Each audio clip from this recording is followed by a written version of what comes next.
Hello everyone, welcome back to my channel Infitech.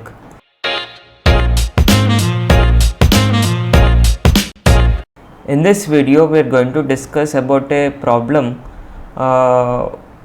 where we are going to discuss about an algorithm which is called the sliding window algorithm. So to understand the sliding window algorithm, I have took a problem which is to find a maximum subarray sum of a given input array of size k. So let's say in our example the given array is of size 10 and the given k value is 3. Now we have to find a sum of a subarray, maximum sum of a subarray of size 3 and give it as the output. So if we take the subarrays in the given array of size 3, which is the size k, it would be 4, 2, 1, 2, 1, 7, 1, 7, 8, 7, 8, 1 and so on. So in this process of finding out the different subarrays, we have to find out the sum of each subarray and compare it with the other sums of the other subarrays and print out the maximum sum into the console. So if we see in this array, the maximum subarray sum of size 3 could be this one. So this array which has 3 elements 7, 8, 1, you can see the sum would be 7 plus 8 plus 1 would be 16. So in this array the maximum subarray sum would be 16 and the subarray is 781. So no other subarray in this array gives the sum which is more than 16 and which is of element 7, 8 and 1. So the expected output for this input would be 7 plus 8 plus 1 which is 16. So now let us discuss about the approach on how we are going to achieve this. So if we clearly look at this, we are going to discuss about a algorithm called sliding window technique. So if it is not sliding window technique, we have to use nested loops to iterate through the given array. Like if we have to iterate, we have to create an outer loop and an inner loop, and we have to do nested loop. So sliding window technique is an algorithm which is to avoid the nested loops problem. So now if we take the sliding window technique, in our case we are going to traverse the array in the form of a window. So if we take now the given k value is 3, so here our window size is also going to be the k. So in our case the window size which is going to be the k, we will initially start with the start of the array. Our first window would be this one, 4, 2 and 1. So this is our window, so of size 3. Now the current sum is 4 plus 2, 6 and 6 plus 1 is 7. The current sum is 7. Okay. Now initially there would be a maximum sum which would be minus 1 and which is also going to be the output of this function. Now if we take the second iteration of this array, the second window iteration would be traversal would be 2, 1 and 7. So 2 plus 1 is 3 and 3 plus 7 is 10. So our current sum is 10, which is greater than the maximum sum. So now we are going to update the maximum sum to 10. So our maximum sum is going to be 10. And if we go to the third iteration of our array, in the window size it would be 1, 7, 8. So 7 plus 1 is 8 and 8 plus 8 is 16. So our maximum sum and our current sum would be 16 now, and which is greater than the maximum sum which is 10. So we are going to update the maximum sum to 16. So that's how the maximum sum is going to be updated. And now if we go to the next iteration of the array, which would be 7, 8 and 1. This is the next window. 7 plus 8 plus 1 is again 16. So which is not greater than the maximum sum. So we are not going to update the maximum sum, and our maximum sum still stays at 16. And our next iteration would be 8, 1 and 2. So 8, 1 and 2 will be 11. And similarly, if we traverse this entire array, we won't get any value which is greater than 16. So our maximum sum would be 16, and that would be the output to our program. So this is how we can generate a maximum subarray sum of a given size k using the sliding window technique.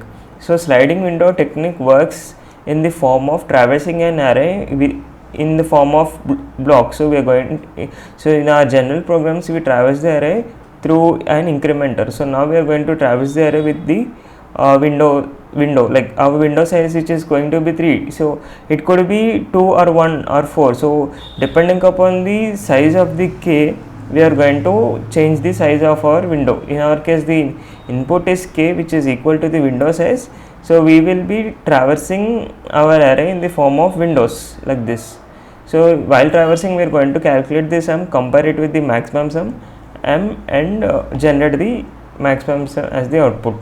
So now let us try to implement this in the code, and if we find any confusion in the code, we will come back to this representation and iterate accordingly. So now let us dive into the program.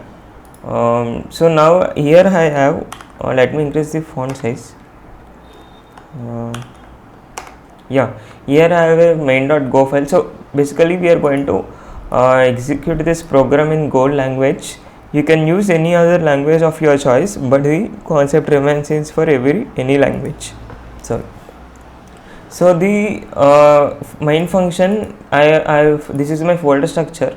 I have a main function main.go and an algos package. So in this algos I have this sliding window.go file. So in the main function of our main.go, I am going to call that a function called execute maximum subarray of k algorithm. So this is our file which contains the program. So this is a main function generally. So this is the given array which you have seen in the previous illustration, and the given input which is k equal to 3, and we are passing this array, we are passing this slice to the function maximum subarray of size k and also the k value. Now I am going to open this function. Here I can see so here I have this function which gives me the array and k as the input, and or the output would be the integer. So I am going to calculate the length of our array. So and we have to calculate the edge cases also. If the let's say length of array, if length of array is 0, or if k value is negative, or if k value is greater than the length of the array, let's say k value is 5 and the length of the array is 3, which is invalid. So these three are invalid cases for our program to be executed. So in that case we are returning -1 to the caller function. So now let us jump. So initially let us declare our output variable, which is maximum sum. Initially it could be -1, and now let us write the outer loop which starts from 0, and write a condition which is I less than length of array minus k plus 1. And why I'll show you why we are doing this. So now we are going to start with the start of the array, and our outer loop should end at the length of array minus k plus 1. What I mean is, now if we see the illustration,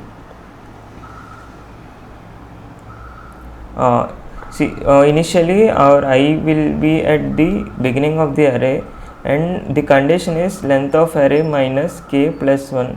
So length of array is 10 and k is 3 and plus 1. So 10 minus 3 is 7 plus 1 is equal to 8. So so basically this is the 8th index. So our I should stop at here.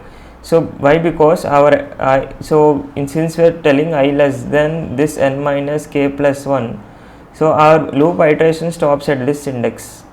So if our loop goes to this point, it cannot execute because k should be at least 3. So our window size should be at least 3. If we see 0, 1, 2, 3, 4, 5, 6, 7, 8, yeah. So from here k value will be sufficient actually. So yeah.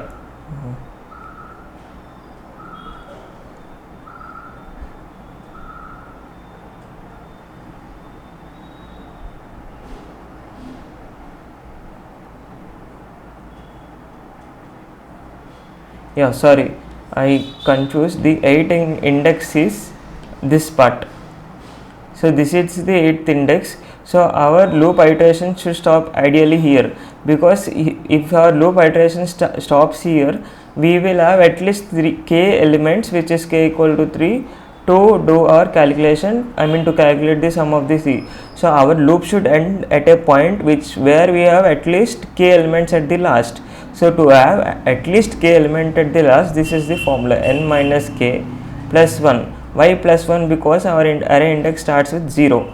If our array index would have started with 1, then the formula is n minus k.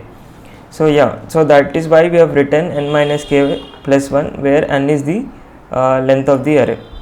So now for every iteration we are going to have a current sum variable which keeps track of every subarray sum. So for j, in the inner loop, for j equal to 0 and j is less than the window size, in our case it is 3k and j plus plus. So yeah, for every iteration what we are going to do, we are going to calculate the current sum. So it would be current sum equal to current sum plus array of I plus j. So again, so basically we are going to calculate the sum of the given subarray with this formula. Now again, if we go back to our illustration, one second,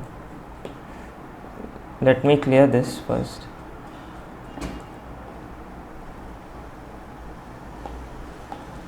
Yeah. So why array of I plus j? Because current sum initially it would be 0. If I say array I would be here and j would also be here initially. So our current sum would be 0 plus 4, which is 4. Our current sum will be 4. Now the I value will still be 0 and j value will be updated to here. Okay. So now the current sum is 4 plus array of I plus j. I is 0, j is 1. 0 plus 1 is 1, array of 1 is 2. So 4 plus 2 is 6. So our current sum is now 6. Now j value will be incremented to here. Now 6 plus, one second. Now 6 plus array of I plus j, 0 plus 2, which is 2, array of 2 is 1, 6 plus 1 is 7. So now the current sum value is 7. Now j cannot go further because it is it only can iterate to a max of k. So our current sum is 7. So that's why we are using array of I plus j to calculate the current sum of the current subarray. So yeah, this is what we are doing here. And then we are going to, after our current subarray sum calculation, we are going to compare our maximum sum and current sum and update the maximum sum to the maximum value to the max sum variable. So for this, to calculate the maximum of two different variables, we are going to write a function which is max sum. So it basically takes two input params which of type int and returns an integer. If a is greater than b, return a, otherwise return b. So now after our current subarray sum calculation, we are going to update our maxsum variable using our maxsum function. So our maxsum between these two variables, we are going to find out the let us update this variable maximum sum. So this maximum variable, we are passing out the current sum and the maximum sum. Basically it gives us, it updates to the maximum sum which we have till now in all the iterations. So at last we are going to return the maximum sum. Okay, so that's all. Now if this output of this array, since we are passing the integer as the output, which will be stored in the result variable, and that result variable will be printed out to the console. Now if I run this, we should get 16 as the output. So if I say go run main.go,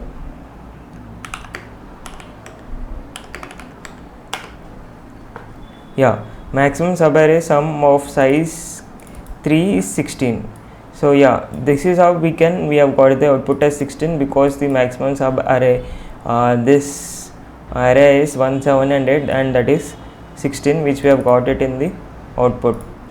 So yeah, this is how we can calculate the sum of a subarray, maximum sum of a given subarray of size k using sliding window technique. So that's all. Thank you for watching this video.